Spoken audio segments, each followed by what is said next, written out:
وَقُلْ جَاءَ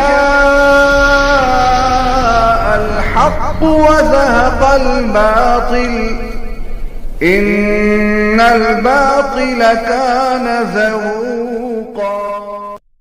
السلام علیکم، ذرا یہ سنیے، اللہ کرے آپ کے پاس یہ کلپ کھل جائے اور ذرا سنیے یہ حضرت ابو سفیان رضی اللہ تعالی عنہ کو کس غلیظ لہجے کے ساتھ یاد کر رہا ہے، ان کا نام کیسے لے رہا ہے۔ بہت کم لوگوں کو پتا ہے کہ طارق جمیل کی شاید ساری بہنوں کے رشتے شیعہ وڈیروں میں ہوئے ہیں اور اس کے شیعہ جگیرداروں سے بڑے گہرے مراسم ہیں، اور اس کے پاس جتنی دولت ہے یہ روافظ کے ذریعے سے آتی ہے، اور نہ یہ غریب سا عام سا آدمی تھا، متوسط درجے کا ذمہ دار تھا۔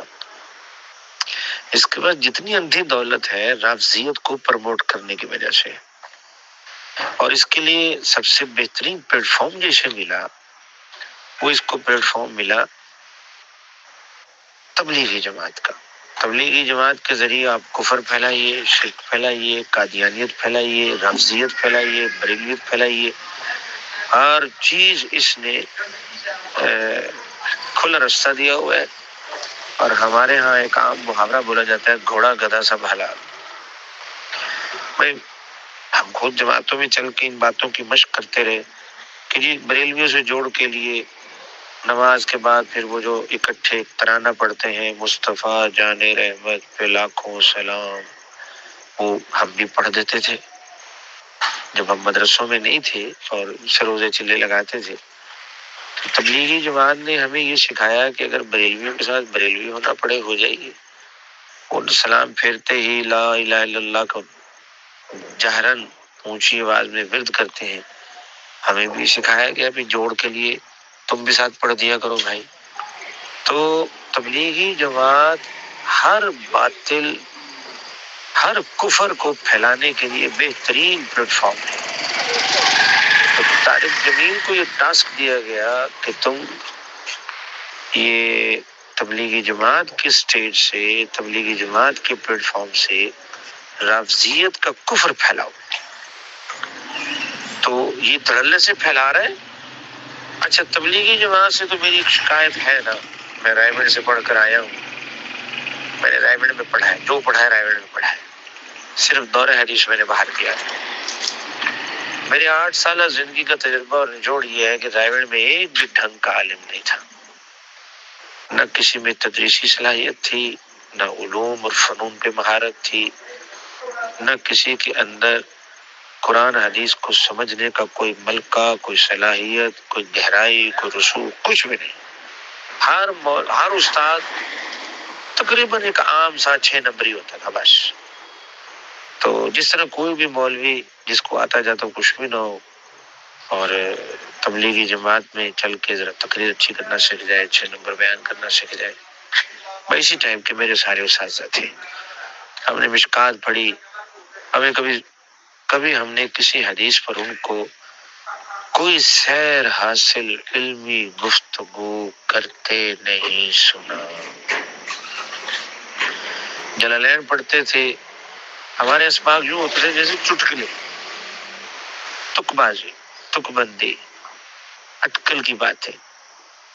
بہرحال تو رائمنڈ اور اس کے پورے نظام سے، مولوی لیاز سے لے کر آخر تک، یہ تو میری شکایت ہے کہ یہ علم سے کورے لوگ تھے۔ مثلا بیتی میں مولوی زکریا صاحب خود لکھتے ہیں کہ میرا دستور تھا کہ میں 2-2.5 ماہ بعد سہارنپور سے نظام الدین جایا کرتا تھا۔ تو اس دوران میں چچا جان کو جو نئے مسائل پیش آتے تھے تو چچا جان ان کو لکھ رکھتے تھے، اور جب میں آتا تھا تو مجھ سے وہ سوالات رکھ کر جوابات لیا کرتے تھے۔ اتنی سی عبارت میں پوری تبلیغی جماعت کی کلئی کھل جاتی ہے، کلئی کھل جاتی ہے۔ یہ مولوی لیاز پوری دنیا کو دین سکھانے نکلا تھا، اور 2 مہینے چھوٹی چھوٹی باتوں کے مسئلوں کا اسے علم نہیں ہوتا تھا کہ یہ مسئلہ پیش ہے، اس کا جواب کیا ہے۔ وہ اتنا تو نالائق چٹورا وہ آدمی تھا، اتنا تو کوڑ مغز وہ آدمی تھا۔ 2-2.5 مہینے منہ لٹکا کے بیٹھا رہتا تھا کہ زکریا آئے گا وہ سمجھائے گا۔ اچھا، ایک بات تو ہو گئی۔ اسی بات کا دوسرا پہلو یہ ہے، یہ ایسے کون سے مسائل ہوتے تھے جس کو یہ کسی بھی دوسرے مکتب فکر کے علماء سے، مثلا چلو دیوبند سے، دہلی کے مدارس سے، مراد آباد کے، لکھنؤ کے، بہار کے، دوسری ریاستوں کے بڑے بڑے جید علماء تھے، آخر وہ کون سے مسائل ہوتے تھے کہ چچا بھتیجا آپس میں پوچھ پاچھ کے طے کر لیتے تھے، کسی کو کانوں کان خبر نہیں ہونے دیتے تھے؟ تو یا یہ بدترین خائن لوگ تھے یا بدترین جاہل لوگ تھے۔ اگر مولوی الیاس کو ڈھنگ سے کسی بات کا جواب بھی نہیں آتا تھا تو وہ پوری دنیا کا قائد بننے چلے اور پوری دنیا کو رستہ دکھانے چلے، اور چھوٹے چھوٹے مسائل کا 2 ماہ سوچ کر بھی اسے جواب نہیں آتا تھا۔ تو یہ شکایت تو مجھے دیوبندیوں سے ہے، کیا نام اس کا، تبلیغی جماعت سے ہے، یہ علم سے کورے لوگ ہوتے ہیں۔ ان کے بانیان کو لے لیجیے، اور یہاں آج کے تک کے جتنے بھی پوری دنیا میں مراکز اور وہاں مولوی مفتی بیٹھے ہوئے ہیں تبلیغ کے نام پر، سارے کورے چٹے جاہل ٹائپ اور ان پڑھ ٹائپ علماء ہیں۔ جب بات سنیے تو 6 نمبری ٹائپ جواب دیتے ہیں، جو کسی بھی کمہار، چمار، موچی، گنڈیری بیچنے والا، پنکچر لگانے والا، دودھ کی کڑائی میں کڑچھا چلانے والا، وہ باتیں اس کو بھی آتی ہیں۔ اچھا، یہ ایک تو میری شکایت رہی ہے۔ اچھا، اسی جو حکایت آپ بیتی کا میں نے حوالہ دیا، دلچسپ بات یہ ہے کہ مولوی زکریا صاحب لکھتے ہیں کہ پھر ایک دفعہ میں گیا تو چچا جان نے مجھ سے پوچھا کہ جماعت والے یہ کہہ رہے ہیں کہ کیا ہم گشت کے دوران جھنڈا پکڑ کے چلا کریں؟ تو اندازہ کیجئے کہ 2-2.5 ماہ سوچ کے بھی مولوی الیاس کو اس سوال کا جواب سمجھ میں نہیں آیا کہ جب جماعت والے ساتھی گشت کرنے نکلتے ہیں تو کیا وہ ساتھ کوئی جھنڈا لے کے چلا کریں؟ اچھا، یہ بات تو ہو گئی۔ اب زکریا صاحب کا جواب سنیے، وہ کتنا بڑا پاٹے خاں مولوی تھا جو تو پوری تبلیغی جماعت کا تایا ابو ہے، میرے لفظوں میں تایا ابو کا بھی جواب سن لیجیے۔ حضرت صاحب لکھتے ہیں، میں نے انہیں کہا کہ چچا جان، آپ کے دوست، آپ کی جماعت کے جو گشت کرنے والے ہوتے ہیں وہ چونکہ جا کے لوگوں کو نماز کے لیے بلاتے ہیں، اور نماز کی طرف بلانے کے لیے نص آ گئی ہے کہ اذان کے سوا کوئی اور طریقہ اختیار نہ کیا جائے۔ یہ ان کے الفاظ کا خلاصہ ہے کہ حدیث میں جھنڈا اٹھانے اس کی بھی نفی آ گئی، ناقوس بجانا، بگل بجانا، پرچم کھڑا کرنا وغیرہ وغیرہ، وہ جو لمبی حدیث ہے، اذان کی مشروعیت والی لمبی حدیث ہے۔ اچھا جی، اب اسی مولوی زکریا سے کوئی پوچھے جب نص آ گئی کہ اذان کے علاوہ نماز کی طرف بلانے کے لیے کوئی اور طریقہ جائز نہیں، تو کیا گشت کرنا جائز ہے؟ یعنی اس عقل کے کھوٹے سے کوئی پوچھے، عقل کے کھوٹے سے ہی عقل کے کھوتے سے، کہ تو خود کہہ رہا ہے کہ چونکہ تبلیغی جماعت والے لوگوں کو نماز کی طرف بلاتے ہیں اور نماز کی طرف بلانے کے لیے اذان کے علاوہ کسی بھی اور طریقے کے اختیار کرنے کی نفی آ گئی ہے، لہذا نماز کے لیے صرف اذان دے کے ہی بلایا جائے گا، تو کیا گشت کر کے بلانا جائز ہے؟ یہ بھائی صاحب کا جواب سن لیں آپ، یہ تبلیغی جماعت کا تایا ابو ہے یہ۔ اچھا، اب میں اپنی شکایت کی طرف دوبارہ لوٹتا ہوں۔ تبلیغی جماعت سے تو یہ میری شکایت ہے ہی ہے کہ یہ علم سے کورے ہوتے ہیں۔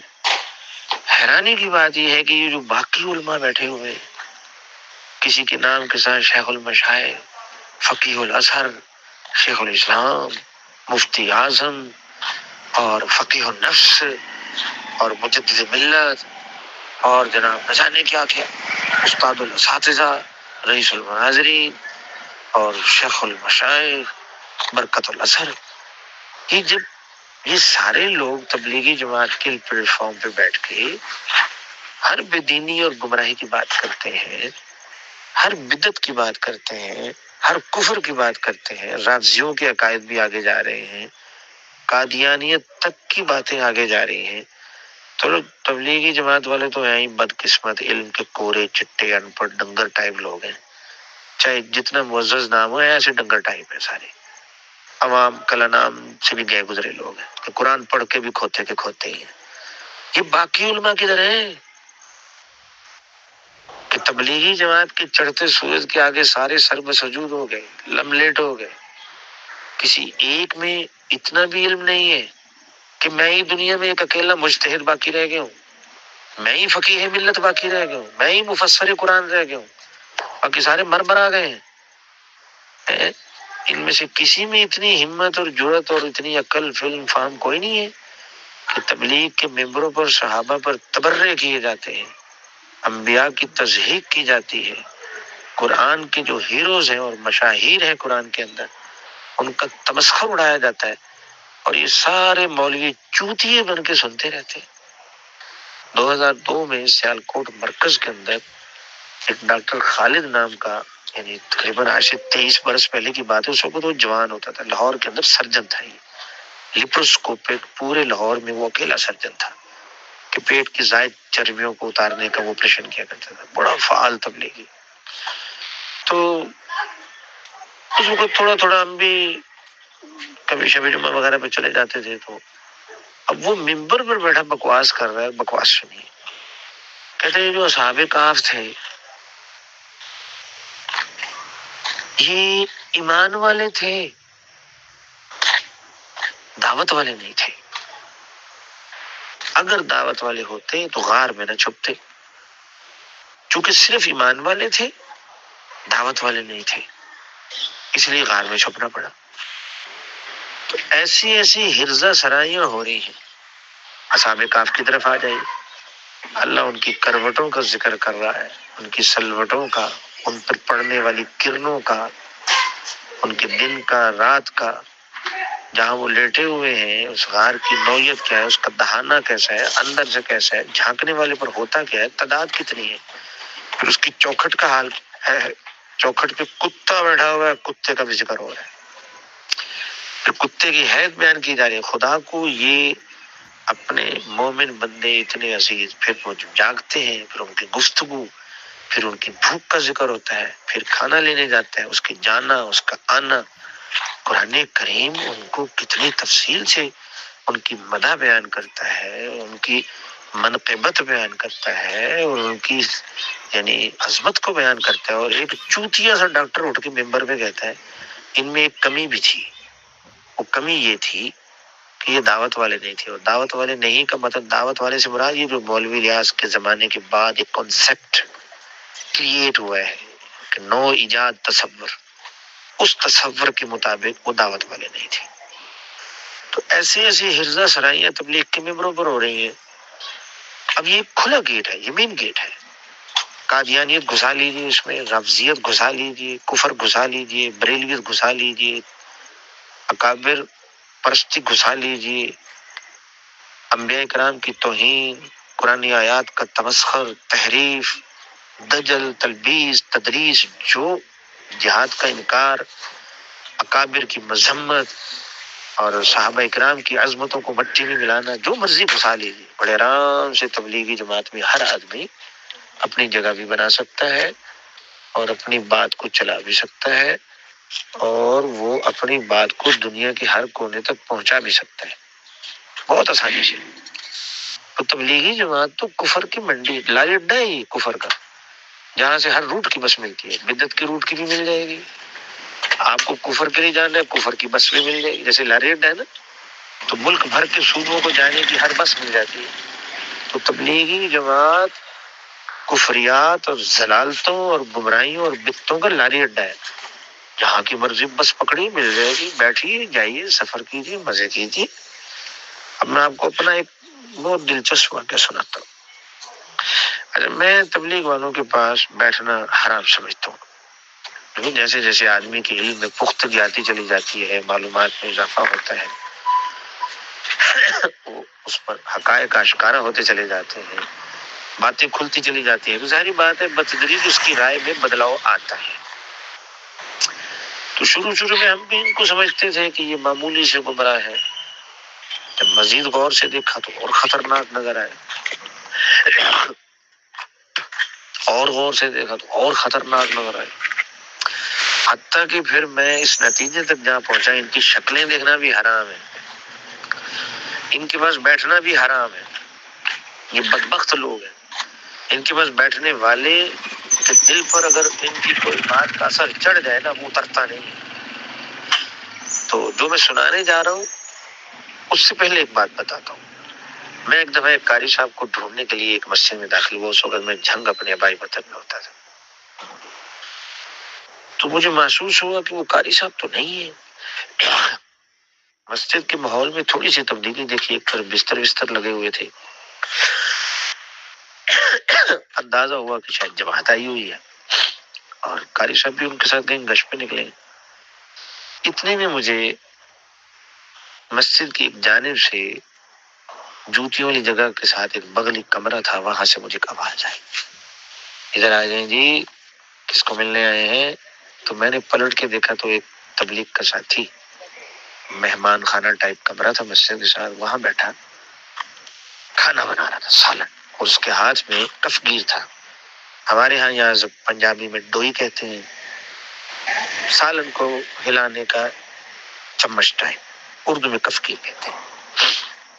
تو وہ گھما رہا ہے جناب دیگچی میں، اور مجھے ایک تنزیہ سے مسکراہٹ سے دیکھ رہا ہے، مجھے کہتا ہے جی آ جائیں، بات سنیں، ہمارے پاس بیٹھے، کس کو ملنے آئے؟ تو میں نے کہا جی وہ قاری صاحب کو دیکھنے آیا تھا، وہ تو نظر نہیں آ رہے۔ تو کہتا کوئی بات نہیں، آپ ہمارے پاس بیٹھے، آپ کا وقت قیمتی بن جائے گا۔ میرے تن بدن کو آگ لگ گئی، خیر میں وہاں جا کے بیٹھ گیا، میں نے جی دوبارہ ارشاد فرمائیں گے جی آپ نے مجھے کیا کہا ہے؟ کہتے جی اگر ہمارے ساتھ بیٹھو گے وقت قیمتی بن جائے گا۔ میں کیا میں پوچھ سکتا ہوں اس وقت آپ کر کیا رہے ہیں؟ میں کیا آپ کے ہاتھ میں ایک زنانہ اوزار ہے، کفگیر، سامنے ہنڈیاں دھری ہے، ہم نے تو ہنڈیاں پکاتے یا ماں کو دیکھا ہے یا پھوپھی، نانی، خالہ، گھر کی خواتین کو دیکھا ہے۔ میں کہ کام تو زنانہ کر رہا ہے، تو خود کیا چیز ہے کہ تیرے پاس بیٹھ کے میں قیمتی بن جاؤں گا؟ تو خود زنان میں لگا ہوا ہے، زنانی ہے، تو تیرے پاس بیٹھ کر میں کون سا قیمتی بن جاؤں گا؟ تو خود کر کے رہا ہے، پہلے تو یہ بتا نا، زنانیوں والا تو کام کر رہا ہے۔ تو یہ ہے ان حرام زادوں کی یہ گندی ذہنیت اور گندا کردار۔ اچھا اب میں آپ کو اپنا ایک قصہ سناتا ہوں۔ تو میں جماعت والوں کے پاس بیٹھتا نہیں، میں حرام سمجھتا ہوں ان کے پاس بیٹھنا۔ تو ایک دفعہ میں ایک مسجد میں نماز پڑھنے گیا، تو مغرب کی نماز کا وقت تھا۔ نماز کے دوران ہی مجھے ماحول میں محسوس ہوا کہ ادھر جماعت آئی ہوئی ہے، جیسے وہ سلام پھیرتے ہی اعلان کر دیتے ہیں نا، سلام پھیرتے ہی فوراً باہر صحن میں آ گئے۔ تو صحن کے اوپر فائبر گلاس کی چھت تھی، میں سنتے پڑ رہا تھا تو ایک دم دڑل دڑل دڑل کی آوازیں آنا شروع ہو گئی، تو بڑی غضب کی وہ بارش شروع ہو گئی۔ اچھا اب میں سنتوں کے دوران تھوڑا سا پریشان ہو گیا، یہ تو تیز بارش شروع ہو گئی اور اولا باری بھی شروع ہو گئی۔ میں نے کہا میں جاؤں تو جاؤں کہاں؟ اندر جماعت والے ملعون بیٹھے ہیں، باہر شدید بارش ہے۔ تو میں نے اپنے آپ سے مخاطب ہو کر کہا کہ آصف نسیم آج تو صحیح پھنسا ہے، آج تمہیں جماعت والوں کے پاس بیٹھنا ہی پڑے گا۔ خیر میں نماز کے بعد تھوڑا سا اپنے آپ سے مسکرایا، میں کہ یار یہ کیسا ہو گیا، کبھی ان کی بکواسات سنی نہیں، تو چلو آج اللہ کی طرف سے پھنسے گئے ہیں تو چلو ان کے پاس بیٹھتے ہیں، دیکھتے ہیں آج کل تازہ تازہ کیا بکواسیں چل رہے ہیں۔ تو خیر ایک آدمی ممبر پہ بیٹھا ہوا تھا، تو اس کا سٹائل بتا رہا تھا، کھاتا پیتا کتا ٹائپ آدمی، اس نے خیر اپنی بڑی بتایا میرے پاس پیسہ کتنا ہے، میں جاپان بھی گیا ہوں، ادھر بھی گیا ہوں، اور میں نے بڑا وقت لگایا۔ تو اس نے کچھ اپنی کارگزاری سنائی، تو ساتھ ہی اس نے ایک جملہ کوٹ کیا، یہ نماز اصل نہیں، یہ روزہ اصل نہیں، یہ زکوٰۃ اصل نہیں، یہ حج اصل نہیں، اصل دعوت ہے۔ تو ممبر کے بالکل ساتھ گھٹنے سے گھٹنا جوڑ کے مولوی افسر، اس کا نام تھا مولوی افسر، جس مسجد میں نماز پڑھ رہا تھا اس کے خطیب کا نام تھا مولوی افسر، پرانا دوست تھا میرا۔ وہ ساتھ بیٹھا ہے، وہ ممبر پہ بکواس کر رہا ہے، تو میں نے دور سے مولوی افسر صاحب سے نگاہیں چار کی. وعلیکم السلام. میں نے اس کو کہا کہ بکواس کیے جا رہے ہیں اور تو نیچے بیٹھا ہے اور اس کو روک بھی نہیں رہا، پکڑ کے اتارو اسے نیچے، یہ کیا بکواس کر رہا ہے؟ تو اس نے آنکھوں میں مجھے کہا کہ یار بس جانے دے یار، چھوڑ. تو میں نے اسے پھر کہا کہ میں تو اس کو بیان کے بعد نہیں چھوڑوں گا. وہ کافی مجھے اشارے کرتا رہا کہ یار اسے کچھ نہ کہنا. اس کی بات کا مطلب تھا بھی تو اس کو لتاڑ جھاڑ کے چلا جائے گا، بعد میں بھگتوں گا میں. مسجد کی جو تبلیغی انتظامیہ ہے وہ تو ہاتھ جھاڑ کے میرے پیچھے پڑ جائے گی. خیر بیان ختم ہوا، ساتھ ہی دسترخوان لگ گیا، چائے جلیبی سموسے پکوڑے بہت کچھ آ گیا. تو میری نظریں، عقابی نظریں اس پر تھیں. جیسے ہی وہ بیٹھا تو میں جناب عقاب کی طرح جھپڑ کے اس کے گھٹنے کے ساتھ گھٹنا رکھ کے نہیں بیٹھ گیا. ساتھ ہی مولوی افسر بھی میرے ساتھ آگے بیٹھ کے اس نے مجھے زور سے میری ران دبائی کہ یار جانے دے. میں نے اسے کہا مولوی صاحب آج آپ نے مجھے نہیں روکنا. میں کہا بھائی صاحب ایک بات بتاؤ، مشہور حدیث ہے اسلام کی بنیاد 5 چیزوں پر ہے. اسلام کی بنیادیں ہیں توحید، نماز، روزہ، حج، زکات. میں کہا تو نے ممبر پہ بیٹھ کے 4 ہمارے اسلام کی بنیادی 4 باتوں کو فارغ کر دیا. نماز اصل نہیں، روزہ اصل نہیں، زکات اصل نہیں، حج اصل نہیں، تو پیچھے رہ گیا. میں کہ پھر تو کون سا اسلام لے کے پوری دنیا پھر رہا ہے؟ میں کہ پہلے تو یہ بتا یہ بکواس تو نے سنی کہاں سے؟ اچھا ساری مسجد ہکا بکا.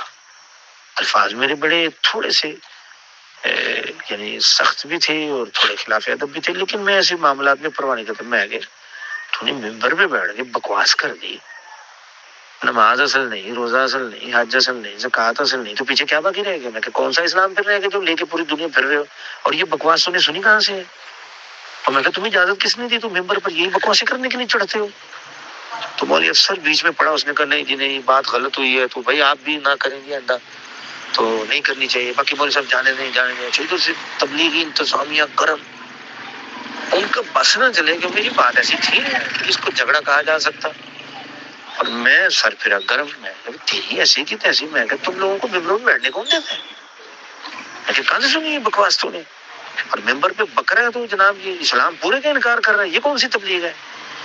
تو کہنے کا مقصد یہ ہے، یہ طارق جمیل ہو گیا، عبد الوہاب تھا، یہ موجودہ مولوی سعد ہے، خود مولوی ریاض تھا، بعد کا مولوی یوسف تھا، یہ مولوی زکریا، انعام الحسن کاندھلوی، دن رات بیٹھ کر قرآن میں تحریفات کیا کرتے تھے. یہ عمر پالن پوری مرحوم، یہ جتنے یہ مرا گئے ہیں سارے، اور مولوی زکریا وغیرہ، اس کی فضائل اعمال ساری اسلام کی یعنی انتہائی قابل اعتراض توجیحات اور تشریحات سے بھری پڑی ہیں. ہے کوئی دیوبندی جو اس گندگی کے اڈے کو بند کرے؟ تو میری 2 شکایتیں تو ہیں ہی ہیں. پہلی شکایت یہ کہ تبلیغ والے تو ہیں ہی چٹے جاہل، اوپر سے لے کر نیچے تک، بانی سے لے کر جو اب تک بیٹھے ہوئے ہیں، چاہے جس بھی مدرسے میں بیٹھے ہیں، یہ سارے ایسے ٹٹو ٹہرے قسم کے مولوی ہیں. دکھ مجھے اس بات کا ہے کہ یہ جو باقی بڑے بڑے علماء جن کے ناموں کے ساتھ القاب کی لائن نہیں ختم ہوتی، 3 سطریں تو ان کے القابوں میں لگ جاتی ہے، تب کہیں جا کر حضرت کا نام آتا ہے. ان میں سے کوئی ایک آدمی ایسا نہیں ہے جو تبلیغی جماعت کی ان لغویات پر، ان کفریات پر، ان بکواسات پر قدغن لگائے کہ کیا بک رہا ہے تو، کیا بکواس کیے جا رہا ہے تو. جی یعنی میرے سامنے ایک تبلیغی کہتا ہے کہ موسیٰ علیہ السلام جب اللہ نے بلایا تختیاں لینے گئے تو پیچھے قوم نے بچڑا بنا لیا. تو یہاں سے ثابت ہوتا ہے کہ جب تک دائی باقی رہتا ہے قوم سیدھی رہتی ہے. تو دائی چلا گیا، انہوں نے بچڑا بنا لیا. اچھا ابھی سے بدبخت آدمی سے کوئی یہ پوچھے، وہ جو اللہ نے 6-7 جو سزائیں ذکر کی ہیں کہ مینڈک کا عذاب، چیچڑیوں کا عذاب، خون کا عذاب، فلانا فلانا فلانا، یہ موسیٰ علیہ السلام اور یہ ساری قوم آمنے سامنے ہی تو ہوتے تھے. قوم فطرتاً کج تھی، پیغمبر سمجھا کے رہ گیا، سمجھتے نہیں تھے، مانتے نہیں تھے۔ نوح علیہ السلام کی طرف آئیے، 950 سال، کیا قوم جو 950 سال تک بگڑی رہی، تو کیا حضرت نوح کی غیر موجودگی میں بگڑی رہی؟ قرآن ان کی دعوت کو سب سے زیادہ تفصیل سے بیان کرتا ہے، دن کو سمجھایا، رات کو سمجھایا، چپکے چپکے سمجھایا، برملا سمجھایا، ہر طرح سے سمجھایا، لیکن آخر انہوں نے کہا یا اللہ ربی لا تذرنی فردم، ان میں سے لا تذر کس طرح ہے، میں تو حافظ نہیں ہوں، جو اللہ قرآن میں کہتا ہے کہ قرآن میں کیا حضرت نوح علیہ السلام کے بارے میں آتا ہے، انہوں نے کیا فرمایا تھا کہ ان کا دیار، ان کی کوئی بستی نہ چھوڑی ہو، کوئی نسل نہ چھوڑی ہو، کہ یہ سوائے کافرن او فجارہ کے علاوہ ان کی اگلی نسل میں پیدا کوئی نہیں ہوگا۔ تو کیا یہ نوح علیہ السلام کہیں چلے گئے تھے جو پیچھے قوم اتنی بگڑ گئی تھی؟ 9.5 سال ان سے اپنی ہر صلاحیت کو خرچ کیا، نبوی ہر وصف کو ادا کیا، لیکن قوم نہیں سدھری۔ اس جاہل کو پہلے تو یہ پوچھا جائے کہ تم سے یہ کس نے کہا کہ نبی ہو تو قوم ٹھیک رہتی؟ میرے پیغمبر کے ساتھ 9, 10, 12, 20, 25 جنگیں ہوئی، تو کیا حضور کہیں گئے ہوئے تھے تب جنگوں کی نوبت آئی؟ آمنے سامنے لڑے۔ تو پیغمبر کی بات کوئی مانے نہ مانے یہ ایک الگ موضوع ہے، اب وہ تبلیغ کے باطل فلسفے کو ثابت کرنے کے لیے بکواس کیا کرنا ہے؟ جب تک دائی قوم میں رہتا ہے قوم ٹھیک رہتی ہے، دائی چلا جائے تو قوم بگڑ جاتی ہے۔ تو موسیٰ علیہ السلام جب تک رہے قوم ٹھیک رہی۔ قرآن کی کوئی ایک سورت اس بات کی تائید کرتی ہے کہ موسیٰ جب تک رہے، حضرت موسیٰ علیہ السلام، تو قوم ٹھیک رہی؟ کیا اسی موسیٰ کو اور اگلی جو نسلیں تھیں یہ ساری، یعنی موسیٰ علیہ السلام نہ صحیح کوئی اور پیغمبر، داؤد علیہ السلام کو کیا کہا تھا انہوں نے؟ یا پتہ نہیں موسیٰ علیہ السلام کو جو یہودی کہا، یہودی نہیں تھا نا، پیغمبر کو ہی کہا تھا نا کہ فَاذْهَبْ أَنْتَ وَرَبُّكَ فَقَاتِلَا فَإِنَّ هَاهُنَا قَاعِدُونَ، لڑنا ہے نا خود جا کے لڑیے، اللہ ساتھ لے لیجیے، اللہ میں اور آپ مل کے لڑتے رہیے، ہم یہ بیٹھے ہیں۔ یہ پیغمبر کے روبرو کہا جا رہا ہے۔ اب ایک باطل فلسفے کو ثابت کرنے کے لیے پیغمبروں کی سیرت پر ہاتھ صاف کیا جا رہا ہے، اور وہ خبیث کا بچہ کیا کہہ رہا ہے؟ دائی جب تک ہوتا ہے قوم ٹھیک رہتی ہے، دائی چلا جائے قوم بگڑ جاتی ہے۔ اتنے میں ہمارے سامنے ایک نے کہا جی چلو موسیٰ علیہ السلام تو تختے لینے چلے گئے، پیچھے ہارون بھی تو تھے، پھر بھی بچڑا کیوں بنایا؟ ہماری آنکھوں کے سامنے اس ملعون آدمی نے کہا، اور انہوں نے دعوت کے کام میں کوتاہی کی نا۔ تو یہ تبلیغی جماعت ایک لاری اڈا ہے، یہاں سے آپ کو پیغمبروں کی گستاخیاں مل جائیں گی، قرآن کا مذاق مل جائے گا، صحابہ کی توہین مل جائے گی، پیغمبروں کی اہانت مل جائے گی، رفض کی تائید مل جائے گی، قادیانیت کے لیے ہمدردی مل جائے گی، یہود کے لیے دعائیں مل جائیں گی، تو ہر چیز مل جائے گی آپ کو۔ تو کہاں ہیں سارے دیوبندی؟ تو یہود کے لیے دعائیں سے بس اجازت چاہتا ہوں، کافی لمبی بات ہو گئی، میں آپ کو ایک بڑی دلچسپ بات سناتا ہوں۔ ایک بہت بڑے عالم ابھی ہو کے گزرے ہیں، میرے ذہن میں ان کا نام آ رہا ہے جا رہا ہے، رحمان نام تھا ان کا، آخر میں بلا سا نام تھا، سعودی میں بڑے رہتے تھے، مکی ساتھ لگتا تھا، مولوی چلے شاید یاد آ جائے۔ تو وہ سیالکوٹ میں ان کا کوئی سسرالی رشتہ تھا، ہمیں پتہ چلا کہ وہ ان دنوں پاکستان آئے ہوئے ہیں اور سیالکوٹ بھی آئے ہوئے ہیں، ہم نے دوڑے لگائی، ہم نے ان کو ایک مدرسے میں بیان کرنے کے لیے بلایا، یہ سن 2002 کی بات ہے، پورے 23 برس پہلے۔ اچھا جی، خیر وہ آ گئے، بیان شیان کیا، پھر اگلے دن لاہور سے آگے مکے جانا تھا، فلائٹ تھی ان کی، رات ہمارے گھر ٹھہر گئے وہ۔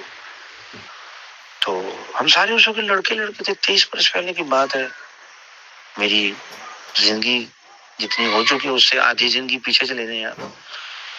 اچھا جی، تو ہم سارے ناشتہ سرو کر رہے تھے، پیش کر رہے تھے، تو جیسے خدمت کے دوران ایک دوسرے کو پکارتے نہیں نام لے کے کہ عبداللہ یار یہ گلاس پکڑنا، یار یہ احمد بھائی یہ ذرا روٹی آگے کرو، تو کسی نے میرا نام لے لیا، آصف نسیم یہ فلاں چیز اٹھائی ہو، تو ان کے کان کھڑے ہو گئے۔ انہوں نے اس بولنے والے سے کہا یہ آپ نے آصف نسیم لفظ بولا ہے اس نے کہا جی کن کو بولا ہے؟ اس نے میری طرف اشارہ کیا، کہنے لگا جی، کہتا اچھا آپ ہیں آصف نسیم صاحب؟ میں کہا جی، کہتا یار تیرا تو ہم نے بڑا ذکر سنا ہے۔ میں کہا جی میری سعادت ہے، یہ تو آپ کی مہربانی ہے۔ کہنے لگا یار تم سے ایک سوال کرنا ہے۔ میں کہا جی بتائیے۔ کہتے تیری عبد الوہاب سے کیا عداوت ہے؟ وہ پاکستان کے مرکز رائے کا امیر تھا۔ تو کہنے لگا یار بڑا تیرے نام کے ساتھ یہ چرچا لگا ہوا ہے کہ یہ عبد الوہاب کا بڑا خلاف ہے، تو کیا وجہ ہے تمہاری؟ میں نے کہا جی چلیں، ہاں مولوی حفیظ الرحمان مکی، اس کا نام تھا حفیظ الرحمان مکی۔ اچھا، میں کہا جی ابھی سمجھا دیتا ہوں۔ میں کہا جی یہ 4 بھائی ہیں، تو اس نے کھانا چھوڑ دیا تو بڑے توجہ سے کان لگا کے میری طرف دیکھنے لگا، کہنے لگا اچھا کون ہے جی یہ؟ میں کہ 2 بھائی ہیں جنہوں نے قسمیں کھائی ہیں کہ ہم نے جہاں مسلمان ملا اس کی ٹکا بوٹی کرنی ہے، اس کا خون بہانا ہے، قتل عام کرنا ہے۔ اچھا ان دنوں نیا 9/11 کا قصہ ہوا تھا اور امریکی اتحادیوں نے افغانستان پہ نیا حملہ شروع کیا ہوا تھا اور مسلمان بڑے بے تحاشا قتل ہو رہے تھے۔ کہنے لگا اچھا تو یہ کون ہے؟ تو میں نے کہا جی ایرل شیرون اور یاک شراک۔ اچھا اس وقت اسرائیل کا وزیر اعظم تھا ایرل شیرون اور فرانس کا وزیر اعظم تھا یاک شراک۔ کہنے لگا اچھا۔ میں کہا جی یہ 2 ہیں جن کے سر پہ خون سوار ہے، تو کہتے ہیں مسلمان نہیں چھوڑنا، بوٹی بوٹی کرنی ہے، مارنا ہے، جہاں ملے مارنا۔ کہنے لگا اچھا۔ میں کہ ایک تیسرا بھائی ہے؟ میں کہا جی وہ کون؟ میں کہا جی وہ کہتا ہے مسلمانوں کو مارنا ہے اور میں تمہیں رستہ دیتا ہوں، سہولتیں دیتا ہوں، اڈے دیتا ہوں، تمہیں معلومات دیتا ہوں کہاں کہاں چھپے ہوئے ہیں، بس پکڑو اور مارو۔ کہنے لگا اچھا تو یہ کون ہے؟ میں کہ یہ ہمارا جنرل مشرف ہے۔ اس وقت مشرف صاحب نے گورنمنٹ کو اوورٹیک کیا ہوا تھا اور اسی نے اتحادی افواج کو پاکستان کے ذریعے افغانستان پر حملہ کرنے کا رستہ دیا تھا۔ اب ایک ہی بھائی بچا تھا۔ اچھا پتہ اسے بھی تھا کہ بات میں نے عبد الوہاب کے نام سے شروع کی ہے، جواب میں اس نے 4 بھائیوں والا قصہ چھیڑا، 3 پورے ہو گئے، چوتھا بچتا ہے تو ہو ہے عبد الوہاب۔ اچھا اس کا رنگ اب فک ہو گیا کہ قصہ بڑا خطرناک ہے، اب یہ عبد الوہاب کو کس خانے میں بٹھاتا ہے۔ میں کہ جی ایک چوتھا بھائی بھی ہے۔ کہتا اچھا یہ کون ہے؟ میں کہ یہ مسلح ڈال کے بیٹھا ہوا ہے اور دن رات اللہ کے سامنے رو رہا ہے، اے اللہ یہ جتنے کافر مسلمانوں کو قتل کر رہے ہیں یہ ان کا قصور نہیں ہے، یہ ہمارا قصور ہے، ہم نے انہیں دعوت نہیں دی۔ میں کہ وہ آنسو بہا بہا کے اللہ کے سامنے اس یاک شراک، ایرل شرون، ان کی بھیجی ہوئی فوجیں، جنرل مشرف، ان ساروں کے لیے رو رو کے دعائیں کرتا کہ یا اللہ ان کو معاف کر دے، ان کا کوئی قصور نہیں، غلطی ہماری ہے، ہم ان تک دعوت لے کے نہیں پہنچے۔ تو کہنے لگے یہ کون ہے؟ میں کہ یہ ہمارے عبد الوہاب صاحب ہے۔ کہنے لگا بس بیٹا مجھے آپ کی دعوت کی وجہ سمجھ میں آ گئی اور تمہاری جو دشمنی کی وجہ اس کا جواب کوئی نہیں دے سکتا۔ میں کہ آپ خود سوچیے کہ ممبروں پر بیٹھ کر رونا کہ یا اللہ یہ کافر جو مسلمانوں کو مار رہے ہیں یہ ان کا قصور نہیں ہے، یہ ہماری غلطی ہے۔ تو ایسے ایسے باطل نظریات اور ایسے ایسے کفریہ نظریات پھیلائے جا رہے ہیں، سنائے جا رہے ہیں، سمجھائے جا رہے ہیں۔ کدھر ہے یہ سارے علماء؟ کہاں کا دیوبند، کہاں کا سہارنپور؟ میں پھر وہی لفظ دہراؤں گا، یہ ٹٹو ٹہرے ہیں سارے، کچھ نہیں، یہ سارے مردار ہیں، یا پکے جاہل ہیں یا پکے منافق ہیں، یا عبد الکفا واللہ حازم ہیں، دانت اور داڑ کے ہیں، یا پھر جو ہے نا وہ قطیفہ ہیں، عبد الدینار ہیں، یا پیسے کے غلام ہیں، یا منافق ہیں، یا کفار کے اللہ کار ہیں، یا پھر سرے سے اس قابل ہی نہیں ہے۔ بس زیادہ دکھ اور افسوس کی کوئی ضرورت نہیں ہے۔ تو یہ طارق جمیل صاحب صحابہ کرام پر اس چھوٹے سے کلپ میں جی بھر کے انتہائی غلیظ زبان استعمال کر رہا ہے کوئی مائیکل آل دیوبندی اٹھ کر یہ کہے کہ پکڑو اس خبیث کے بچے کو جو صحابہ کرام پر بد زبانی کرتا ہے، گدی سے کھینچو اس کی زبان، پکڑو اس مردار کو اور ایک اعلامیہ جاری کریں کہ پوری امت مسلمہ خبردار ہو جائے، آج کے بعد اس خبیث کا بیان کسی نے نہیں سننا، جیسے مرزا جیلمی کے پیچھے سارے پڑے ہوئے ہیں۔ تو چھوڑیے حضرت، مر گئی غیرت، وہ کہتے ہیں نا غیرت نام تھا جس کا، نکل گئی سادات کے گھرانوں سے۔ تو بس اس سے زیادہ کچھ نہیں، بس اجازت چاہتا ہوں۔ السلام علیکم ورحمۃ اللہ وبرکاتہ۔